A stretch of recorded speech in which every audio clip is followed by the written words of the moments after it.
ಈ ನಿಮ್ ಕಾಲ್ ಚೆನ್ನಾಗಿರ್ಬೇಕಾರೆ ನೀವು ಚೆನ್ನಾಗಿರ್ಬೇಕಾರೆ ನಿಮ್ ಜೊತೆ ಚೆನ್ನಾಗೇ ಇದ್ರು ಅಲ್ವಾ? ಅದೇ ನಿಮ್ ಕಾಲ್ ಇಲ್ದೆ ಅಂದಾಗ ನೀವ್ ಬೇಡ.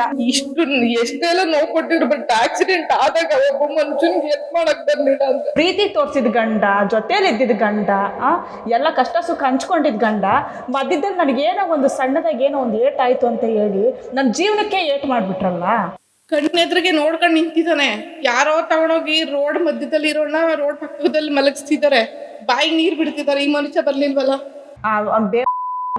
ಮಗ ಹಿಂಗಂತೆ ಅಂತ ನೀವ್ ಬೇಜಾರಾದ್ರೂ ಪರವಾಗಿಲ್ಲ, ನಮಗೆ ನೋಡ ಹೆಣ್ಮಕ್ಳಿಗೆ ಹೆಂಗ ಅನ್ಸುತ್ತಂದ್ರೆ ಏನಾದ್ರು ತಗೊಂಡು ಎದ್ರಗ್ ಬಂದ್ರೆ ನಿಲ್ಲಿಸಿ ನಡಿ ದಾರಿಯೆಲ್ಲ ಹೊಡೆಸ್ ಸಾಯ್ಸಾಕ್ಬೇಕು ಅನ್ಸುತ್ತಕ್ಕ. ಅದೇ ಬೇರೆ ಹೆಣ್ಮಕ್ಳು ನಿಮ್ ಜಾಗದಲ್ಲಿ ಇದ್ದಿದ್ರೆ ನನ್ನ ಮಗನ ರೋಡಲ್ಲಿ ಕರ್ಕ ಬಂದ್ರು ಸಿಗದ್ ತೋಣ ಕಟ್ಬಿಡ್ತಾರೆ. ಅವ್ನ ಗಂಡ್ಸಲ್ಲ ದೊಡ್ಡ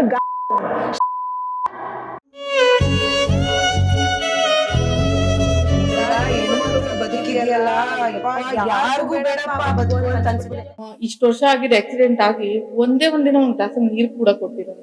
ಇವಾಗ ಹೆಂಗೆ ಈ ತರ ಪರಿಸ್ಥಿತಿ ಬಂದಿದೆ, ನೀವ್ ಬಿಟ್ಟೋಗ್ತಿದ್ರ? ದಿನ ಒಂದು ನೈಟ್ ಉಳ್ಕೊಂಡು ನನ್ನ ಹೆಂಡತಿ ಉಳು ಅಂತ ಒಂದ್ ದಿನನೂ ಇರ್ಲಿಲ್ಲ, ನೋಡ್ಕೊಳ್ಳೂ ಇಲ್ಲ. ಹಾರ್ಟ್ ಬಿಟ್ಟಿತ್ತು, ಅದರಿಂದ ಹಿಂದೆ ಎಲ್ಲ ಗಾಯಗಳಾಗ್ಬೇಕು. ಒಬ್ಬ ಮನುಷ್ಯ ನಾರ್ಮಲ್ ಆಗಿರೋನು ಒಂದೇ ಕಡೆ ಮಲಗಿದ್ರೆ ಏನಾಗುತ್ತೆ, ಬೆಡ್ ಸೋರ್ಸ್ಗಳಾಗ್ತಾರೆ. ಸ್ಪೈನ್ ಇಂಜುರಿ ಆಗಿರೋರ್ಗೆ ಅದೇ ಆಗತ್ತೆ ಫಸ್ಟ್. ಬೆಡ್ ಸೋರ್ ಆಗಿರೋದ್ರಿಂದನೇ ತುಂಬಾ ಜನ ಗಾಯಗಳಾಗಿನೇ ಸತ್ತೋಗಿದ್ದಾರೆ. ನಾನು ಸತ್ತೋಗ್ತೀನಿ ಅಂತಾನೆ ಅನ್ಕೊಂಡಿದ್ದೆ. ಹೆಣ್ಮಕ್ಳು ನಂಬ್ಕೊಂಡು ಹೋಗೋದು ಏನ್ ಯಾರನ್ನ ಮೇಡಮ್? ನನ್ ಗಂಡನೇ. ನನ್ ಗಂಡ ನನ್ ತಾಯಿ ತರ ಪ್ರೀತಿಸ್ಬೇಕು, ನನ್ ಗಂಡ ನಮ್ಗೆ ಸ್ವಂತ ಆಗ್ಬೇಕು, ನನ್ ಗಂಡ ನನ್ಗೆ ಏನೇ ಬಂದ್ರು ಜೊತೆಲಿರ್ಬೇಕು ಅಂತ ನಾವು ಆಸೆ ಪಡ್ತೀವಿ. ಅದೇ ಗಂಡ ಮಧ್ಯದಲ್ಲಿ ಏನೋ ಒಂದು ಊನ ಆಯ್ತು ಅಂತ ಅಂದ್ಬಿಟ್ಟು ಬಿಟ್ಬಿಟ್ಟು ಹೋದ್ರೆ, ಆ ಪ್ರೀತಿನೇ ನಮ್ಮಿಂದ ಕಿತ್ಕೊಂಡು ಹೊರಟೋದ್ರೆ ಹೆಂಗಾಗುತ್ತೆ ಹೇಳಿ? ನಾವು ಸತ್ತೋದಂಗೆ ಮೇಡಮ್, ಸತ್ತೋದಂಗೆ.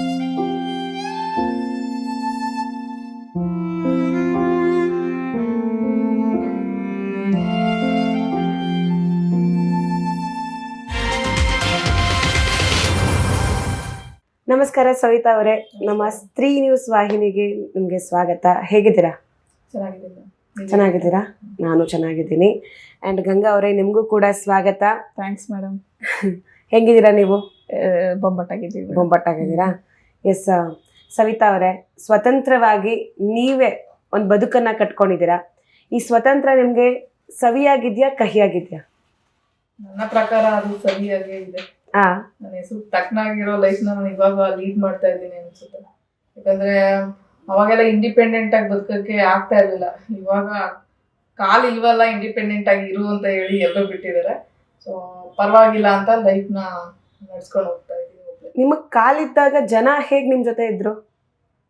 ಉಪಯೋಗ ಇತ್ತಲ್ಲ, ಅದಕ್ಕೋಸ್ಕರ ಇದ್ರು. ಇವಾಗ ಉಪಯೋಗ ಇಲ್ಲ, ಅದಕ್ಕೋಸ್ಕರ ಬಿಟ್ಟಿದ್ದಾರೆ. ಯಾವಾಗ ನಿಮ್ಗೆ ಈ ಒಂದು ಆಕ್ಸಿಡೆಂಟ್ ಆಗಿತ್ತು? ನೀವ್ ಯಾವಾಗ ಇಂಡಿಪೆಂಡೆಂಟ್ ಆಗಿ ಬದುಕಕ್ ಶುರು ಮಾಡಿದ್ರಿ? 2019 May 26 ನಂಗೆ ಆಕ್ಸಿಡೆಂಟ್ ಆಗಿದ್ದು. ಭಾನುವಾರ ಸಾಯಂಕಾಲ ನನ್ನ ಮಗನಿಗೆ ಒಂದು ಯಂತ್ರ ಹಾಕ್ಸ್ಬೇಕು ಅಂತ ಹೇಳಿ, ಅವ್ನು ಹುಷಾರಿಲ್ಲ ಅಂತ ಹೇಳಿ ರೋಡಲ್ಲಿ ಹೋಗ್ಬೇಕಾದ್ರೆ ಒಂದು ರೋಡ್ ಆಕ್ಸಿಡೆಂಟ್ ಆಗಿದ್ದು. ಸೊ ಅವ್ನಿಗೆ 3 ವರ್ಷ ಇರೋ ಟೈಮಲ್ಲಿ ನನಗೆ ಆಕ್ಸಿಡೆಂಟ್ ಆಗಿದ್ದು. ಅಲ್ಲಿ ಬಿದ್ದಾದ್ಮೇಲೆ ನನಗೆ ಸ್ಪೈನ್ ಕಟ್ಟಾಗಿ ಅಲ್ಲಿರೋ ನರ್ವ್ಗಳು ಯಾವುದೋ ವರ್ಕ್ ಮಾಡ್ತೇನೆ ಪೂರ್ತಿ ಸೊಂಟದಿಂದ ಪಾದದವರೆಗೂ ಇವತ್ತವರೆಗೂ ಕಾಲಿದೆ. ನನ್ಗೆ ಸೊಂಟ ಇವಾಗ ಕೂತಿದ್ದೀನಿ ಅಂತ ನಂಗೆ ಫೀಲೇ ಆಗ್ತಾ ಇಲ್ಲ. ಅವತ್ತಲ್ಲಿ ಆತರ ಆಗಿದ್ದು, ಇವತ್ತವರೆಗೂ ಆ ಫೀಲಿಂಗ್ ನನ್ಗೆ ಗೊತ್ತೂ ಆಗಿಲ್ಲ. ನನ್ಗೆ ಇವತ್ತವರೆಗೂ ಗೊತ್ತಾಗಿರೋದು ಏನಂದ್ರೆ, ಹೊಟ್ಟೆಯಿಂದ ಮೇಲ್ಭಾಗ ತಲೆವರೆಗೂ ಅಷ್ಟೇ ಇದೆ ನನ್ನ ಬಾಡಿ. ಆ ಬಾಡಿನ ನಾನು ಎಲ್ಲಿವರೆಗೂ ಚೆನ್ನಾಗಿ ಇಟ್ಕೊಂಡಿರ್ತೀನಿ ಅಲ್ಲಿವರೆಗೂ ಆರೋಗ್ಯವಾಗಿ ಬದುಕ್ತೀನಿ ಅಂತ ನಾನು ಅನ್ಕೊಂಡಿದ್ದೀನಿ. ಈಗ ನಿಮ್ಗೆ ಆಕ್ಸಿಡೆಂಟ್ ಆಯ್ತು, ನಿಮ್ಗೆ ಮದ್ವೆ ಆಗಿದೆ ಅಲ್ವಾ ಮೊದ್ಲೇ? ನಿಮ್ಮ ಗಂಡ ಅವ್ರು ಇವಾಗ ನಿಮ್ ಜೊತೆಗೆ ನಿಂತಿದಾರಾ? ನಿಮ್ ಜೊತೆಗೆ ಸಪೋರ್ಟಿವ್ ಆಗಿದಾರಾ? ಹೇಗೆ? ಇಲ್ಲ, ಅವರಿಗೆಲ್ಲ ನಾನು ಈ ತರ ಆದ್ಮೇಲೆ ಬೇಡವಾದೆ. ಸೊ ಅದಕ್ಕೆ ದೂರ ಇದ್ದೀನಿ, ನಿಮ್ದೇ ಆಗಿದ್ದೀನಿ. ಎಲ್ಲದಕ್ಕೂ ಹೇಳ್ಬೇಕು ಅಂದ್ರೆ ಅವರೆಲ್ಲ ಇಲ್ಲದೆ ಇರೋದು ನನಗೆ ಒಳ್ಳೆ ಪ್ಲಸ್ ಪಾಯಿಂಟ್ ಆಗಿದೆ. ಯಾಕೆಂದ್ರೆ ತುಂಬಾ ನೋಯ್ಸೋರು, ಈ ತರ ಆಗ್ಬಿಟ್ಟೆ ಇನ್ನೂ ತುಂಬಾ ಡಿಪ್ರೆಷನ್ ಲೆವೆಲ್ಗೆ ತಗೊಂಡೋಗ್ಬಿಡ್ತಾ ಇದ್ರು. ಸೊ ಅದರಿಂದ ಆಚೆಗೆ ಬರ್ಬೇಕು ಅಂತ ತುಂಬಾ ಕಷ್ಟಪಟ್ಟು ನಾನು ಹೊರಗಡೆ ಬಂದಿದ್ದೀನಿ. ಎಲ್ಲರಿಂದ ಅಂದ್ರೆ ಈ ನೋವು ಇದೆ, ನೋವು ಯಾವಾಗ್ಲೂ ಇರುತ್ತೆ. ಯಾಕಂದ್ರೆ ಸ್ಪೈನ್ ಇಂಜುರಿ ಆದ್ಮೇಲೆ ನಮಗೆ ಬೆನ್ನಿಗೆ ಆಪರೇಷನ್ ಆಗಿರುತ್ತೆ. ಸೊ ಕೂರಕ್ಕಾಗಲ್ಲ. ಇಂಥ ಪೊಸಿಷನ್ ಇಂದ ಇವತ್ತು ದಿನವಿಡೀ ಕೆಲಸ ಮಾಡೋ ಒಂದು ಪೊಸಿಷನ್ ಬರೋದಕ್ಕೆ ನಾನ್ ಧೈರ್ಯ ಮಾಡ್ಕೊಂಡು ಎಷ್ಟೇ ಕಷ್ಟ ಆದ್ರೂ ನನ್ನ ಲೈಫ್ ನಾನು ಲೀಡ್ ಮಾಡ್ಬೇಕು ಅಂತ ಹೇಳಿ ಸೊ ಇವತ್ತು ಅದನ್ನ ಮಾಡ್ಕೊಂಡು ಹೋಗ್ತಾ ಇದ್ದೀನಿ. ಅಂದ್ರೆ ನಿಮ್ ಗಂಡ ನಿಮ್ ಜೊತೆಗೆ ನಿಲ್ಲೇ ಇಲ್ಲ ಈ ತರ ಆದಾಗ? ಯಾರು ನಿಲ್ಲೇ ಇಲ್ಲ. ಮತ್ ಯಾಕೆ ಮದ್ವೆ ಆದ್ರಂತವ್ರು? ಈಗ ಮದ್ವೆ ಆಗೋದೇನೆ ನಾನೇನು ಜವಾಬ್ದಾರಿ ತಗೋತೀನಿ, ಅರುಂಧತಿ ನಕ್ಷತ್ರ ತೋರಿಸಿ ಈ ಸಪ್ತಪದಿ 7 ಹೆಜ್ಜೆ ನಿಮ್ ಜೊತೆ ನಡೆದು ಕಾಯ ವಾಚ ಮನಸ ನಿಂಗೆ ಏನೇ ಆದ್ರೂ ನಿನ್ ಜೊತೆ ಇರ್ತೀನಿ ನಾನು ಅಂತ ಹೇಳಿ ಆ 7 ಹೆಜ್ಜೆಗಳನ್ನ ಇಡೋದು. ಅವ್ರು ಅದನ್ನೆಲ್ಲ ಮರ್ತು ಬಿಟ್ರ? ನಿಮ್ಗೆ ಹಿಂಗಾಗಿದ ತಕ್ಷಣ ನೀನ್ ಬೇಡ ಅಂತ ದೂರ ತಳ್ಬಿಟ್ರ ನಿಮ್ನ? ಇಲ್ಲ, ಮನುಷ್ಯರಲ್ಲಿ ಎರಡೆರಡು ತರ ಇರ್ತಾರೆ. ಒಬ್ರು ಅವ್ರು ಏನೇ ಆದ್ರೂನು ಅದನ್ನ ಅಕ್ಸೆಪ್ಟ್ ಮಾಡ್ಕೊಂಡು ಬದುಕ್ತೀನಿ ಅನ್ನೋರು ಇರ್ತಾರೆ. ಹೌದು. ಸಡನ್ಲಿ ಈ ತರ ಆಗ್ಬಿಟ್ರೆ ಬಿಟ್ಟು ಹೋಗುವಂತ ಮನುಷ್ಯರು ಇರ್ತಾರೆ. ಸೊ ಇದ್ರಲ್ಲಿ 2 ಕ್ಯಾಟಗರಿಲಿ ಒಂದಾಗಿರ್ಬೋದು. ಬಿಟ್ಟೋಗೋ ಕ್ಯಾಟಗರಿ ಅವ್ರದ್ದು, ಜೊತೆಗೆ ಹೆಂಡತಿ ಜೊತೆ ನಿಲ್ಲುವಂತ ಕ್ಯಾಟಗರಿ ಅಲ್ಲ ಅವ್ರದ್ದು. ನಿಮ್ಗೆ ಯಾವತ್ತಿಗೂ ಗಂಡನ ಪ್ರೀತಿ ಸಿಕ್ಲಿಲ್ಲ ಅಲ್ಲ. ನೀವು ನಮ್ಗೆ ಯಾವಾಗ ಕುಗ್ತೀವಿ, ನಾವು ಅವ್ರನ್ನ ನಂಬಿ ಹೋಗಿರ್ತೀವಿ, ಅವ್ರು ನಮ್ಮ ಜೊತೆಗೆ ಯಾವಾಗ್ಲೂ ಇರ್ತಾರೆ ಅಂತ ಹೇಳಿ ನಾವು ಅವ್ರ ಜೊತೆ ಅವ್ರಿಗೆ ನಾವು ಕೊರಳು ಕೊಟ್ಟು 3 ಗಂಟೆನ ಕಟ್ಟಿಸ್ಕೊಂಡಿರ್ತೀವಿ. ಅಂಥವ್ರು ನಮ್ಗೆ ಜೊತೆ ನಿಲ್ಲಿಲ್ಲ ಅಂತಂದಾಗ ಎಷ್ಟು ನೋವು ಆಗ್ಬೇಡ ನಿಮ್ಗೆ? ಎಷ್ಟು ನೋವು ಆಯ್ತು ನಿಮ್ಗೆ? ಆಗಿದೆ. ಬಟ್ ಎಲ್ಲರೂ ಆ ಸಿಚುವೇಶನ್ನ ಅಕ್ಸೆಪ್ಟ್ ಮಾಡ್ಕೊಂಡು ಬದುಕಕ್ಕೆ ಇಷ್ಟಪಡಲ್ಲ. ಈ ತರ ಆಗ್ಬಿಡ್ತಾ, ಇವ್ಳ ಕೈಲಿ ಏನೂ ಆಗಲ್ಲ, ಇನ್ನ ಲೈಫ್ ಇಷ್ಟೇ ಉಳ್ದು ಮೂಳೆಯಲ್ಲಿ ಕೂತಿರ್ಲಿ ಒಂದು ಸೂಟ್ ಹಾಕೋಣ ಅನ್ನೋದೊಂದು ಬಿಟ್ರೆ ಅವ್ರು ಮನುಷ್ಯರು ಅಂತ ಯಾವತ್ತು ಯಾವ ಫ್ಯಾಮಿಲಿ ಒಬ್ರು ಟ್ರೀಟ್ ಮಾಡಲ್ಲ. ಒಂಚೂರು ಕೊರಗ್ಲಿಲ್ಲ ಅವ್ರು? ಮರುಗ್ಲೂ ಇಲ್ಲ? ಅಯ್ಯೋ ಹಿಂಗಾಗೋದು ಇಲ್ಲ, ನಾನ್ ಕೊರಗಿದೀನಿ, ನನ್ ಲೈಫ್ ಹಿಂಗಾಗ್ಬಿಡ್ತಲ್ಲ, ಒಂದ್ ದೊಡ್ಡ ಕಣ್ಣೀರಾದ್ರು ಅವ್ರ ಕಣ್ಣಲ್ಲಿ? ಅದೆಲ್ಲ ಇಲ್ವೇ ಇಲ್ಲ ಬಿಡಿ. ಮನುಷ್ಯರಲ್ವಾ, ಮನುಷ್ಯರಾಗಿರೋರ್ಗ ಅಷ್ಟೇ ಅದು ಫೀಲಿಂಗ್ಸ್ ಗೊತ್ತಾಗುತ್ತೆ. ಹೋಗ್ಲಿ, ನಿಮ್ ಟ್ರೀಟ್ಮೆಂಟ್ ಕೊಟ್ಟು ಅವ್ರ ಮನೆಗ್ ಕರ್ಕೊಂಡು ಹೋದ್ರ? ಟ್ರೀಟ್ಮೆಂಟ್ ಕೊಡ್ಸಿದ್ರು, ಇಲ್ಲ ಅಂತ ಹೇಳ್ಬಾರ್ದು. ಯಾಕಂದ್ರೆ ಆ ಟ್ರೀಟ್ಮೆಂಟ್ ಆದ್ಮೇಲೆ ಕೂಡ ನನ್ಗೆ ಲೈಫ್ ಸರಿ ಹೋಗುತ್ತೆ ಅಂತಾನು ಅನ್ಸ್ಲಿಲ್ಲ. ಡಾಕ್ಟರ್ ಹೇಳೂ ಇಲ್ಲ ಅವ್ರು, ಅಂದ್ರೆ ಸ್ಪೈನ್ ಇಂಜುರಿ ಆಗಿರೋ ಲೈಫ್ ರಿಕವರಿ ಆಗುತ್ತೆ ಅಂತ ಅವ್ರು ಹೇಳಕ್ ಚಾನ್ಸೇ ಇಲ್ಲ, ಅವ್ರು ಹೇಳೂ ಇಲ್ಲ. ಸೊ ಮನೆಗೆ ಹೋದೆ, ಇಂಡಿಪೆಂಡೆಂಟ್ ಆಗಿ ಹೆಂಗಿರ್ಬೇಕು, ನನ್ನ ಕೆಲಸಗಳನ್ನ ನಾನ್ ಮಾಡ್ಕೊಳಕ್ ಆಗ್ತಿಲ್ಲ. ಬೆಡ್ ಮೇಲೆ 4 ವರ್ಷ ಕಂಟಿನ್ಯೂಸ್ ಮಾಡಿದ್ದು.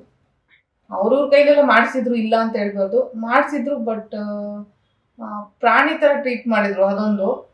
ಬಟ್ ಅದನ್ನ ಅಲ್ಲಿಗೆ ಬಿಟ್ಟಿದೀನಿ ನಾನು. ಇವಾಗ ತುಂಬಾ ನನ್ನ ಫ್ಯಾಮಿಲಿ ಇದೆಲ್ಲ ನಂಗೆ ನೆನಪಿಸ್ಕೊಳಕ್ಕೂ ಆಗಲ್ಲ. ಸೊ ಇವಾಗಿನ ಲೈಫ್ನ ನಾನು ನೆನಪಿಸ್ಕೊಳಕ್ಕೆ ನಾನು ಇಷ್ಟಪಡ್ತೀನಿ. ಹಿಂದೆ ಆಗಿದ್ದೆಲ್ಲ ಮುಗೀತು, ನನ್ ಯಾವ್ದೋ ಒಂದು ಜನ್ಮದ ಕತೆ ಅದು ಅಂತ ಹೇಳಿ ಮರ್ತ್ಬಿಟ್ಟಿದ್ದೀನಿ. ಎಷ್ಟು ವರ್ಷ ನೀವು ಅವ್ರ ಜೊತೆಗಿದ್ರಿ ಈ ತರ ಇಂಜುರಿ ಆಗಿ? ಮದ್ವೆ ಆಗಿ 4 ಇಯರ್ಸ್, ಆಕ್ಸಿಡೆಂಟ್ ಆಗಿ 4 ಇಯರ್ಸ್, 8 ಇಯರ್ಸ್ ಅಲ್ಲೇ ಇದೆ. ಈ 2 ಇಯರ್ಸ್ ಇಂದ ನಾನು ಇಂಡಿಪೆಂಡೆಂಟ್ ಆಗಿ ಮಾಡ್ತಾ ಇದ್ದೀನಿ, ಯಾರ ಸಪೋರ್ಟ್ ಇಲ್ದಂಗೆ. ಆ 4 ಇಯರ್ಸ್ ಹೇಗ್ ನೋಡ್ಕೊಂಡ್ರು ನಿಮ್ಮನ್ನ? ಅದೊಂಥರ ಲೈಫು ಡಿಪ್ರೆಷನ್. ಹೆಂಗೆ ಅದು? ಎಷ್ಟು ವರ್ಷ ಆಗೈತಕ್ಕ ಮದುವೆ ಆಗಿ? ಇವಾಗ 10 ಇಯರ್ಸ್ ರನ್ನಿಂಗ್. ಇವಾಗ 10 ವರ್ಷ ಆಯ್ತು. 4 ವರ್ಷಕ್ಕೆ ಓಡೋಗ್ಬಿಟ್ಟ, ಬಿಟ್ಬಿಟ್ಟು. ನಾನು ಹಿಂಗೆ ಹೇಳ್ತೀನಿ ಅಂತ ಬೇಜಾರು ಮಾಡ್ಕೋಬೇಡ್ರಿ. 4 ವರ್ಷ ಜೊತೆಲಿದ್ರು ಅಲ್ವಾ? 4 ವರ್ಷ ಜೊತೆಲಿದ್ದು ಕಷ್ಟ ಸುಖ ನೋಡ್ಕೊಂಡವ್ರು. ಇವಾಗ ಈ ತರ ಪರಿಸ್ಥಿತಿ ಬಂದಿದೆ, ನೀವು ಬಿಟ್ಟೋಗ್ತಿದ್ರಾ ಅಲ್ವಾ? ಅದನ್ನ ಎಲ್ಲರೂ ಅರ್ಥ ಮಾಡ್ಕೋಬೇಕು. ಅದೇನೆ, ಅರ್ಥ ಮಾಡ್ಕೊಂಡಿರೋರ್ಗೆ ಏನ್ ಹೇಳೋದಕ್ಕಾಗಲ್ಲ. ಬಾಯಲ್ಲಿ ಹೇಳಿದ್ರೆ ಪ್ರೀತಿ ಬರಲ್ಲ ಯಾರಿಗೂ. ಹೌದು, ಮನ್ಸಿಂದ ಬರ್ಬೇಕು. ಅಪ್ಪ, ನೀವು ಡಿಪ್ರೆಷನ್ ಅಂದ್ರಲ್ಲ, ಅದು ಯಾವ ತರ ಡಿಪ್ರೆಷನ್ ಅಂತ ಹೇಳಿ. ಯಾಕಂದ್ರೆ ನಾವು ಒಂದೊಂದು ಟೈಮಲ್ಲಿ ಗಂಗವ್ರಾಗಿರ್ಬೋದು, ಜನರಿಂದ ನೆಗೆಟಿವ್ ಕಮೆಂಟ್ಸ್ ಬಂದಾಗ ಅವರು ಒಂದ್ಸತಿ ಡಿಪ್ರೆಷನ್ಗೆ ಹೋಗಿ ಬಂದಿರ್ತಾರೆ. ನಾವು ನಮ್ ಜೀವನದಲ್ಲಿ ಕೆಲವೊಂದು ಘಟನೆಗಳಾದಾಗ ನಾವು ಡಿಪ್ರೆಷನ್ಗೆ ಹೋಗಿ ಬಂದಿರ್ತೀವಿ. ನಮ್ಗೆಲ್ಲ ಸರಿ ಇದೆ, ಆದ್ರೂ ಆ ಡಿಪ್ರೆಷನ್ ಅನ್ನೋ ವರ್ಡ್ ಇದೆಯಲ್ಲ, ಅದ್ ಕೇಳಿದಾಗ್ಲೇ ಒಂಥರ ಎದೆ ಒಂದ್ಸತಿ ನಿಂತೋಗ್ಬಿಡುತ್ತೆ. ಆ ತರ ಬದುಕ್ ಬೇಡ ಅನ್ಸುತ್ತೆ. ಅಂಥದ್ರಲ್ಲಿ ನೀವು ಎಲ್ಲ ನಿಮ್ ಲೈಫನ್ನೇ ಕಳ್ಕೊಂಡು ಆ ಡಿಪ್ರೆಷನ್ಗೆ ಹೋಗಿ ನೀವು ಬಂದಿರೋದಿದೆಯಲ್ಲ, ಅದು ಹೇಗಿತ್ತು? ಅದು ಯಾವ ತರ ನೀವು ನಿಭಾಯಿಸಿದ್ರಿ ಅನ್ನೋದೇ ನಮ್ಗೆ ಗೊಂದಲ. ಒಂದ್ ದೊಡ್ಡ ಕಥೆನೆ. ಡಿಪ್ರೆಷನ್ ಅಂದ್ರೆ ಯಾವ ತರ ಗೊತ್ತಾ? ಈಗ ನಾರ್ಮಲ್ ಆಗಿರೋ ಮನುಷ್ಯರು 1 ವಾರ ಅಳ್ತಾರೆ, ಮಲಗಿರ್ತಾರೆ, ಮನೇಲಿ ಹುಷಾರಿಲ್ಲ ಅಂತ ಹೇಳ್ಬಿಟ್ಟು ಹೆಂಗೋ ಅದರಿಂದ ಹೊರಗಡೆ ಬರಕ್ಕೆ ಒಂದ್ ಪ್ರಯತ್ನನಾದ್ರೂ ಮಾಡ್ತಾರೆ. ನಮ್ಮ ಪರಿಸ್ಥಿತಿ ಇದೆಯಲ್ಲ, ಯಾಕಂದ್ರೆ ಇವಾಗ ಸಡನ್ಲಿ ಒಬ್ಬ ಮನುಷ್ಯನಿಗೆ ಆಕ್ಸಿಡೆಂಟ್ ಆಯ್ತು ಅಂದ್ರೆ ನಿಂದ ಅರ್ಧ ಮುಕ್ಕಾಲ್ ಬಾಡಿ ಇಲ್ಲ, ನಿನ್ ಬದುಕು ಅಂದ್ರೆ ಹೆಂಗ್ ಬದುಕ್ತೀರಾ ನೀವು? ಆಗುತ್ತಾ? ಆಗಲ್ಲ. ನನಗೆ ಆಕ್ಸಿಡೆಂಟ್ ಆಗುತ್ತೆ, ನಾನು ಹೇಳ್ತಾ ಇದ್ದೀನಿ, ಅಲ್ಲಿ ಎಮರ್ಜೆನ್ಸಿ ಕರ್ಕೊಂಡು ಹೋಗ್ತಾರೆ ರಾಜರಾಜೇಶ್ವರಿ ಹಾಸ್ಪಿಟ್ಲಿಗೆ. ನನ್ಗೆ ಹೆಜ್ಜೆಲ್ ಹತ್ರ ಆಕ್ಸಿಡೆಂಟ್ ಆಗಿದ್ದು. ನಾನು ಅವ್ರಿಗೆ ಹೇಳ್ತಾ ಇದ್ದೀನಿ, ಬೆನ್ನು ಸಿಕ್ಕಾಪಟ್ಟೆ ನೋವಾಗ್ತಿದೆ, ಯಾರೋ ಹೊಡೆದಿರೋ ತರ ನೋವಾಗ್ತಿದೆ, ಏನಾದ್ರು ಮಾಡ್ರೋ ಅಂತ ಹೊಡ್ಕೋತಾ ಇದ್ದೀನಿ. ಎಮರ್ಜೆನ್ಸಿಗೆ ಹೋಗಿದ್ದಾರೆ.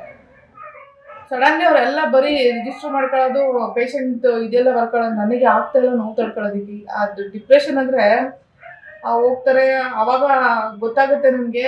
ನಾನು ವಾಶ್ರೂಮ್ಗೆ ಹೋಗೋ ಅಂತ ಒಂದು ಸೆನ್ಸ್ ಹೋಗಿರುತ್ತೆ ನಮ್ಗೆ. ಸೆನ್ಸ್ ಹೋಗ್ಬಿಟ್ಟಿದೆ. ನಿಮ್ಮ ಲೈಫು ಲಾಂಗ್ ಹಿಂಗೆ ಇರಬೇಕು, ಬೆಡ್ ಮೇಲೆ ಎಲ್ಲ. ಮನುಷ್ಯ ಹೆಂಗೆ ಬದಲಾಗ್ಬೋದಲ್ಲಿ? ಅಲ್ಲ ಅಕ್ಕ, ಹೆಂಗೆ? ನಾನು ನನ್ನ ಕಾಲು ನನ್ನ ಇದನ್ನ ನೋಡ್ಕೊಳ್ಳೋದಿಕ್ಕೆ ನಾನು ಏನಿಲ್ಲ ಅಂದ್ರು ಒಂದು 4 ತಿಂಗಳು ಟೈಮ್ ತಗೊಂಡಿದ್ದೀನಿ. ನಾನು ಹಿಂಗೆ ಸ್ವಲ್ಪ ಆದ್ರೂ ಹಿಂಗೆ ಅಪ್ಪಾಗಿ ನನ್ನ ಕಾಲು ಇದೆಯಾ, ಕಾಲು ಎಲ್ಲಿದೆ ಅಂತ ಹಿಂಗೆ ಕಣ್ಣಿಂದ ನೋಡ್ಕೊಳ್ಳೋದು. ಕೈಯಿಂದ ಕಾಲಿಂದ ಕೈ ಅಂತೂ ಎತ್ತಕ್ಕೆ ಆಗ್ತಿರ್ಲಿಲ್ಲ ಬಿಡಿ, ನೀರು ಕುಡ್ಸಕ್ಕೂ ಬೇರೆಯವ್ರು ಬೇಕಾಗಿರ್ತಿತ್ತು. ಸಿಕ್ಕಾಪಟ್ಟೆ ಕಷ್ಟ ಸಿಚುವೇಶನ್ ಅದು. ಸರ್ಜರಿ ಆಗಿ ಒಂದು 15 ದಿನಕ್ಕೆ ಎದ್ದು ಕೂರಿಸ್ತಾರೆ ನನಗೆ ಬೆಡ್ ಮೇಲೆ. ನಾನು ಎಲ್ಲೋ ಗಾಳಿ ತೇಲ್ತಾ ಇರೋ ಥರ ಫೀಲ್ ಆಗ್ತಿತ್ತು. ನನ್ನ ಎಬ್ಬಿಸಕ್ಕೆ ಎಷ್ಟು ಕಷ್ಟಪಟ್ಟಿದ್ದಾರೆ ಅಂದರೆ ಒಂದು 9 ಜನ ಬೇಕಾಯಿತು. ಯಾಕೆ ಬೇಕಾಗಿತ್ತು ಅಂದರೆ ಸ್ಪೈನ್ ಸಡನ್ಲಿ ಕಟ್ ಆಗ್ಬಿಟ್ಟಿದೆ, ಅಲ್ಲಿ ಆಪರೇಷನ್ ಮಾಡಿಬಿಟ್ಟಿದ್ದಾರೆ. ಮನುಷ್ಯನ್ ಮೇನ್ ಬೇಕಾಗಿದ್ದು ಬೆನ್ಮೂಳೆ, ಅದೇ ಮುರಿದೋಗಿದ್ದಾಗ ಸಡನ್ಲಿ ಎಬ್ಬಿಸಕ್ ಆಗಲ್ಲ. ಒಂದು ದಪ್ಪದ ಬೆಲ್ಟ್ ಹಾಕ್ತಾರೆ, ಅದನ್ನ ಒಂದು ಯಾವುದೋ ಒಂದು ಇದನ್ನ ತಗೊಬಂದು ನಿಲ್ಸಂಗೆ ನನಗೆ ಒಂದು ಟರ್ನ್ ಮಾಡಿ ಒಂದು 9 ಜನ ಹಿಂದೆ ಬೆನ್ನಿಗೆಲ್ಲ ಇದನ್ನ ಕೊಟ್ಕೊಂಡು ಕೂರಿಸ್ತಾರೆ. ನಾನು ಎಲ್ಲೋ ಗಾಳಿ ತೇಲಾಡೋ ಥರ ತಲೆ ಸುತ್ತ ಬಂದು ಆವತ್ತೆ ಬಿದ್ಬಿಟ್ಟೆ. ನಾನು ಬಿದ್ಬಿಟ್ಟೆ ಅಂದ್ರೆ ಎಲ್ಲ ಇಟ್ಕೊಂಡ್ಬಿಟ್ರೆ ಅಷ್ಟೇ. ಆ ಸಿಚುವೇಶನ್ ನನ್ಗಿತ್ತು. ನನಗೆ ಅದಾದ್ಮೇಲೆ ರಾಮಯ್ಯ ಹಾಸ್ಪಿಟ್ಲಿಗೆ ಹೋಗ್ತೀನಿ. 7 ಮಂತ್ ಕಂಟಿನ್ಯೂಸ್ ಒಂದೇ ರೂಮಲ್ಲಿ ಟ್ರೀಟ್ಮೆಂಟ್. ನನಗೆ ಹೋಗ್ತಾರೆ, ಫಿಸಿಯೋಥೆರಪಿ ಕರ್ಕೊಂಡು ಮಲಗಿತ್ತವೇನೆ. ನೀವು ನೋಡಿ, ಈ ಚೇರಲ್ಲಿ ಕುತ್ಕೊಂಡೋದ್ರೆ ಒಂಥರ ಇರುತ್ತೆ, ವೀಲ್ ಚೇರಲ್ಲಿ ಎಲ್ಲ ಲೋಕ ಕಾಣಿಸುತ್ತೆ, ಜನ ಕಾಣಿಸ್ತಾರೆ, ಎಲ್ಲ ಕಾಣಿಸ್ತಾರೆ. ಆದ್ರೆ ನಾನು ಮಲಗಿರೋ ಕಡೆನೇ ಹೇಳ್ಕೊಂಡು ಹೋಗೋದು. ನಾನು ಬೆಡ್ ಸಮೇತನೆ ಫಿಸಿಯೋಥೆರಪಿ ಹೋಗ್ತಿದ್ರು. ಫಿಸಿಯೋಥೆರಪಿಯಿಂದ ಬೆಡ್ ಮಾಮೂಲಿ ರೂಮ್ ತಂದು ಬಿಡ್ತಾ ಇದ್ರು. ಹಿಂಗೆ 7 ತಿಂಗಳು ನಡೀತು. ನಾನು ಅನ್ಕೊಂಡೆ ನನ್ನ ಲೈಫ್ ಚೇಂಜ್ ಆಗಲ್ವಾ, ಇಷ್ಟೇನಾ ನನ್ನ ಲೈಫ್ ಅಂತ ಹೇಳ್ಬಿಟ್ಟು ಅಲ್ಲೊಂದು ಸ್ವಲ್ಪ ಟ್ರೈನಿಂಗ್ ಕೊಡ್ತಾರೆ. ವೀಲ್ ಚೇರಿಂದ ಬೆಡ್ಡಿಗೆ ಹಿಂಗೆ ಶಿಫ್ಟ್ ಆಗಿ ಅವ್ರಿಗೆ ಗೊತ್ತು ಸ್ಪೈನ್ ಇಂಜುರಿ ರಿಕವರಿ ಆಗಲ್ಲ, ಇವ್ರು ಇರೋವರೆಗೂ ವೀಲ್ ಚೇರಲ್ಲಿ ಇರಬೇಕು ಅಂತ ಗೊತ್ತು. ಆದರೆ ಹೇಳಲ್ಲ ಅವ್ರು ಡಾಕ್ಟರ್ಗಳು, ಪೇಷಂಟ್ ಪರಿಸ್ಥಿತಿ ಏನಾಗ್ಬೋದು ಅಂತ ಹೇಳ್ತಾ ಇಲ್ಲ ಅವರು. ಸೊ ಇದೆಲ್ಲ ಒಂಚೂರು ಟ್ರೈನಿಂಗ್ ಕೊಡ್ತಾರೆ. ನಾನೇ ಬಲವಂತ ಮಾಡಿ ಅಲ್ಲಿಂದ ಬಂದ್ಬಿಡ್ಬೇಕು. 7 ಮಂತ್ ಯಾರು ಹಾಸ್ಪಿಟ್ಲಲ್ಲಿ ಇರ್ತಾರೆ? 1 ವೀಕ್ ಇರ್ತಾರ, ಹೋಗ್ಲಿ 1 ತಿಂಗಳು ಇರ್ತಾರ, ಆಗಲ್ಲ. 7 ಮಂತ್ ಇದ್ದೆ ನಾನು ಹಾಸ್ಪಿಟಲ್. ಆಸ್ಪತ್ರೆ ಕಂಡ್ರೆ 1 ಮೈಲಿ ದೂರ ಓಡೋಗ್ತಿದ್ದೋಳು ನಾನು. ಒಂದು ಇಂಜೆಕ್ಷನ್ ಅಂದ್ರೆ ಭಯ ಪಡ್ತಿದ್ದೋಳು. 7 ಮಂತು ಎಲ್ಲಿ ಬೇಕಾದ್ರೆ ಅಲ್ಲಿಗೆ ಚುಚ್ಕೊಂಡಿದ್ದಾರೆ. ನನಗೆ ಎಷ್ಟು ಚುಚ್ಚಿದ್ದಾರೆ ಅಂದ್ರೆ ನನ್ನ ಕೈ ನರಗಳಲ್ಲಿ ಇಷ್ಟು ದಪ್ಪ ಊದ್ಕೊಂಡಿರ್ತಿತ್ತು. ಯಾಕಂದ್ರೆ ಬೆನ್ಮೂಳೆ ಮುರಿದಿರೋದು ಎಷ್ಟು ಇಂಜೆಕ್ಷನ್ ಮೆಡಿಸಿನ್ಸ್ ಹಾಕಿದ್ರು ನನ್ನ ಬಾಡಿಗೆ ಅಂದ್ರೆ ಸಿಕ್ಕಾಪಟ್ಟೆ. ನಾನು ಪಕ್ಕ ಕೊಳ್ಳೋದಿಕ್ಕೆ 4 ತಿಂಗಳು ಟೈಮ್ ತಗೊಂಡಿದ್ದೀನಿ ಅಂದ್ರೆ ಲೆಕ್ಕ ಹಾಕೊಳ್ಳಿ. ಸ್ಪೈನ್ ಕಟ್ ಆಗಿರೋದ್ರಿಂದ ಇವತ್ತು ಆಗಲ್ಲ ನನಗೆ. ನನ್ನಷ್ಟು ನಾನೇ ಹೊಳ್ತೀನ ಆಗಲ್ಲ. ನನಗೆ ಬೆಡ್ ಸಪೋರ್ಟ್ ಬೇಕು. ಯಾರಾದ್ರೂ ಒಬ್ರು ಕೈ ಕೊಟ್ರೆ ಹಿಂಗೆ ರೈಟ್ ಸೈಡ್ಗೋ ಲೆಫ್ಟ್ ಸೈಡ್ಗೋ ಒಳ್ಕೊಳ್ಳೋದಕ್ಕೆ ಏನಾದ್ರು ಸಪೋರ್ಟ್ ಇದ್ರೆ ಇವತ್ತು ಒಳ್ಳಕ್ ಆಗ್ತಿಲ್ಲ. 6 ವರ್ಷ ಆಯ್ತು ಆಕ್ಸಿಡೆಂಟ್ ಆಗಿ, ಇವತ್ತವರೆಗೂ ಆಗಿಲ್ಲ, ಆಗೋದು ಇಲ್ಲ. ಸಪೋರ್ಟ್ ಇಲ್ಲ ಅಂದ್ರೆ ಪಕ್ಕಕ್ಕೆ ಕೊಳ್ಳಕ್ಕೆ, ಉಲ್ಟಾ ಮಲ್ಕೊಳ್ಳೋದಕ್ಕೆ ತುಂಬಾ ಕಷ್ಟ ಆಗುತ್ತೆ. ಬಾಡಿ ಎಲ್ಲಿರುತ್ತೆ ಅಂತಾನೂ ಗೊತ್ತಾಗಲ್ಲ. 7 ಮಂತ್ ಆದ್ಮೇಲೆ ರಾಮಯ್ಯ ಹಾಸ್ಪಿಟ್ಲಿಂದ ಬರ್ತೀನಿ. ಅದು ಬಂದಾದ್ಮೇಲೆ ತುಂಬಾ ಡಿಪ್ರೆಷನ್ ಲೆವೆಲ್ಗೆ ಹೋಗ್ತೀನಿ. ಯಾವ ಲೆವೆಲ್ಗೆ ಅಂದ್ರೆ ನನ್ನ ಮಗುನ ಕೂಡ ನಾನು ರೂಮ್ ಒಳಗೆ ಸೇರಿಸ್ಕೊತಾ ಇಲ್ಲ. ನೀವು ಅಂತೀರಾ ಯಾಕೆ? ನಾನು ಏನೋ ಆಗ್ಬಿಟ್ಟಿದೀನಿ, ನನಗೆ ಮಗುನು ಬೇಡ, ಏನು ಬೇಡ, ನನ್ನ ಲೈಫೇ ಬೇಡ ಅನ್ಸ್ಬಿಟ್ಟು ಅವನು ಬೈದು ಓಡಿಸ್ತಾ ಇದ್ದಿದ್ದು. ರೂಮ್ ಡೋರ್ ಹಾಕೊಂಡು ನೀನ್ ಬರ್ಬೇಡ, ನಾನು ಮಾತಾಡ್ಸ್ಬಿಟ್ಟು ನನ್ನ ಮಗುನೇ ನನ್ನ ಹತ್ರ ಸೇರ್ಸ್ಕೊತಾರಿಲ್ಲ. ಅಷ್ಟು ಡಿಪ್ರೆಷನ್. ಆ ಡಿಪ್ರೆಷನ್ ನಲ್ಲಿ 2 ಸಾರಿ ಸೂಸೈಡ್ ಅಟೆಂಪ್ಟ್ ಮಾಡಿದ್ವಿ. ಯಾರು ಮಾತಾಡ್ಸ್ತಿಲ್ಲ. ನನ್ನ ಲೈಫ್ ಅವಾಗ ಹಾಸ್ಪಿಟಲ್ ಇದ್ರಾಕ ನೀವು ಸೂಸೈಡ್ ಅಟೆಂಪ್ಟ್ ಮಾಡುವಾಗ? ನನ್ನ ಗಂಡ ಜೊತೆಲಿ ಇದ್ರ ಅವಾಗ? ಆಲ್ರೆಡಿ ಹಾಸ್ಪಿಟಲ್ ಇಂದ ಮನೆಗೆ ಬಂದಿದ್ದೆ. ಸರಿ. ಅಂತ ಟೈಮಲ್ಲಿ ಹಿಂಗಾಗಿದ್ದು. ಅದಾಗಿ 2021 19 ಎಂಡ್ಗೆ ನಾನು ಡಿಸ್ಚಾರ್ಜ್ ಆಗ್ತೀನಿ. 7 ಮಂತ್ ಅಲ್ಲೇ ಇಟ್ಬಿಟ್ಟು ಎಂಡ್ ಅಂದ್ರೆ ಇನ್ನೇನು ಕರೋನಾ ಸ್ಟಾರ್ಟಿಂಗ್ ಅಲ್ಲಿ ಗೊತ್ತಲ್ಲ ಕತೆ. ನಾನು ಹೊರಗೂ ಹೋಗ್ತಿರ್ಲಿಲ್ಲ ಬಿಡಿ, ನಾನು ಒಳಗೆ ಇರ್ತಿದ್ದು. ಸೊ ಈ ಡಿಪ್ರೆಷನ್ ಲೆವೆಲ್ ಅಲ್ಲಿ ಹಿಂಗಾಗಿ ನಿದ್ದೆ ಮಾಡ್ತಾ ಇರಲಿಲ್ಲ ರಾತ್ರಿ ಎಲ್ಲ. ಅಂದ್ರೆ ಇವ್ರೆಲ್ರು ರಾತ್ರಿ ಹೊತ್ತು ಮಲಗಿದ್ರೆ ನಾನು ಎದ್ಬಿಟ್ಟು ವೀಲ್ ಚೇರ್ ಅಲ್ಲಿ ಅಡ್ಗೆ ಮನೆ ನಡುಮನೆ ಓಡಾಡೋದು ಹಿಂಗೆ. ಅಂದ್ರೆ ನಿಮ್ಗೆ ಮನೆ ಅವ್ರ ಫ್ಯಾಮಿಲಿ ಅವ್ರ ಗಂಡನ ಫ್ಯಾಮಿಲಿ ಅವರು ನಿಮ್ಗೆ ಯಾರು ಏನ್ ನೀರ್ ಬೇಕು ಅದು ಅಥವಾ ಏನಾದ್ರು ಬೇಕು ಮಧ್ಯಾಹ್ನ ಕರೆಕ್ಟಾಗಿ 2 ಗಂಟೆ ಹೊಟ್ಟೆ ಹಸು ಆಗ್ತಿತ್ತು ನಿಮ್ಗೆ? ಅದು ಊಟ ಟೈಮ್ ಅಲ್ವಾ ನನ್ಗೆ. ಅಂದ್ರೆ ನೈಟ್ ಹೊತ್ತು ಎದ್ದಿರ್ತಿದ್ನಲ್ವಾ ಅಲ್ಲಿ ಹಾಸ್ಪಿಟಲ್ ಬರ್ತಾ ಇರ್ಲಿಲ್ಲ. ಹಾಸ್ಪಿಟಲ್ ಅಲ್ಲ ಮನೆ. ಅಲ್ಲ ಹಾಸ್ಪಿಟಲ್ ಎದ್ದಿರ್ತಿದ್ರಲ್ಲ, ನಿದ್ದೆ ಮಾಡದಿರಂತ ದಿನಗಳಲ್ಲಿ ಎದ್ದಿರ್ತಿದ್ರಲ್ಲ, ಅದು ಮನೇಲಿ ಅಲ್ಗೆ ನಿದ್ದೆ ಕೆಟ್ಬಿಟ್ರಿ. ಈ ಆತ್ಮಹತ್ಯೆಗೆ ನೀವು ಪ್ರಯತ್ನ ಪಟ್ಟಾಗ ನಿಮ್ಮ ಹಸ್ಬೆಂಡ್ ಅವರು ಅಟ್ಲೀಸ್ಟ್ ಇವಳು ಆತ್ಮಹತ್ಯೆಗೆ ಪ್ರಯತ್ನ ಪಡ್ತಿದ್ದಾಳೆ, ಎಲ್ಲಿ ನಾನು ಹೆಂಡತಿನ ಕಳ್ಕೊಂಡ್ಬಿಡ್ತೀನಿ, ಅವಳಿಗೆ ಸಪೋರ್ಟಿವ್ ಆಗಿ ನಿಂತ್ಕೋಬೇಕು ಅಂತೇಳಿ ಅವ್ರು ಯಾವತ್ತೂ ನಿಲ್ಲಿಲ್ವಾ? ಅದು ರಿಯಾಕ್ಷನ್ ಏನು ಇರ್ಲಿಲ್ಲ ಆ ಕಡೆಯಿಂದ. ನಂದು ಆಕ್ಷನ್ ಇತ್ತು, ರಿಯಾಕ್ಷನ್ ಇರ್ಲಿಲ್ಲ. ಅವ್ರದ್ದು ಯಾವ ತರ ರಿಯಾಕ್ಷನ್ ಇತ್ತು? ಏನೋ ಆಗಲ್ವೇನೋ ಅನ್ನೋ ತರ. ನಾನು ಕೇಳಿದ್ರೆ ಏನಾಯ್ತು, ನಾನು ನಿದ್ದೆ ಮತ್ತೆ ತಗೋಬಿಟ್ಟಿದ್ದೀನಿ. 2 ಡೇಸ್ ಆದ್ಮೇಲೆ ನೆನ್ಪಂತು ನನಗೆ. ನೋಡ್ತೀನಿ ಆಸ್ಪತ್ರೆಗೆ ಕಂಡ್ಬಿಟ್ಟು ಬದುಕಿದ್ದೀನಲ್ಲ ಇನ್ನೂನು ಅಂತ. ಮನೆಗೆ ಬಂದಾದ್ಮೇಲೆ ಏನಾಯ್ತು, ನಾನು ನಿದ್ದೆ ಮತ್ತೆ ತಗೊಂಡಾದ್ಮೇಲೆ ಹೆಂಗ್ ಹಾಸ್ಪಿಟಲ್ ಸೇರ್ಸಿದ್ರೆ ಏನಾಯ್ತು ಅಂತ ಏನೋ ಕೇಳಿದೆ. ಏನು ಕೇಳ್ಬೇಡ ಅದನ್ನ ಅಂತಂದ್ರು.